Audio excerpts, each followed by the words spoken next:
We're joined now by Liang in Portland, Oregon. She's a professor of economics at Willamette University. Let's start with this report. Any surprises for you?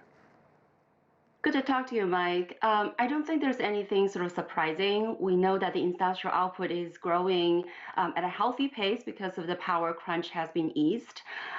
There's also the concern about consumption because of the COVID cases and some of the lockdowns and restrictions. So all of these, I think, are quite within the expectations.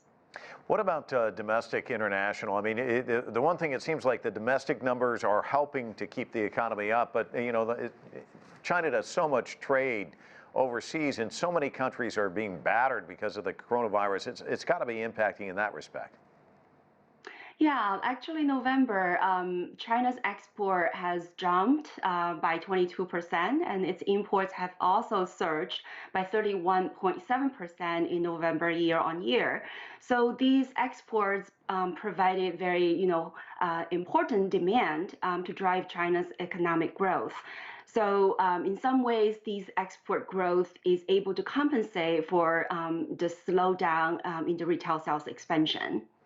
And as you well know, the U.S. is seeing inflationary pressure. We've got the Great Resignation going on, supply chain issues here in the United States, all of that impacting the economy. Are there some rough spots there in China that they should be focused on? Some issues that might be there lurking that could cause problems?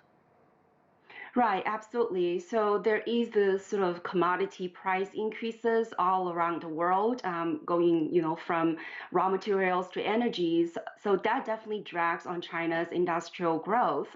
And as we know that the producer price index has gone up quite a bit this year. So that definitely, in some ways, negatively affected China.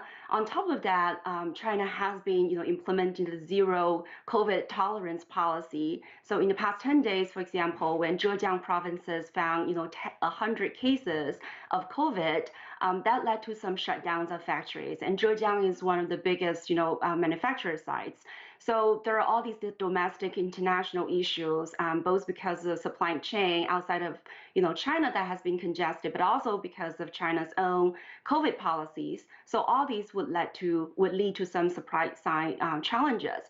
That said, we have seen, semiconductor chips shortages have been easing, even though it's going to last until mid-2022.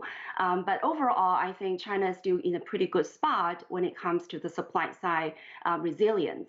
Well, the pandemic and Omicron, more specifically, they're going to remain the wild cards when it comes to the economy. China, as you said, doing so much to prevent COVID.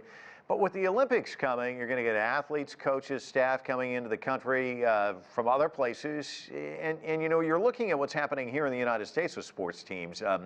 There's all these outbreaks here in Washington, D.C., 18 players out for this upcoming football game, basketball teams. What are the concerns there when you get all these athletes in from other countries in close proximity with one another? Yeah, that's a great question. But I have really, confidence in China's ability to do, contact tracing, to do, certain restrictions and massive testing.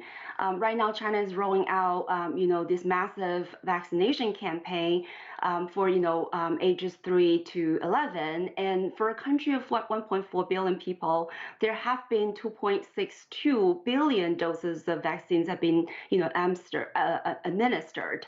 So I remain very, confident in China's ability. So this year, definitely, the Olympic Games will take very different forms. There won't be any sort of international or not many international, audience and so on. So I think, it's definitely worthwhile for China to continue to, implement, massive testing, contact tracing, restrictions, and so on to, contain the virus. Liang joining us from Portland, Oregon. Always a delight talking to you. Thanks so much. Thank you for having me.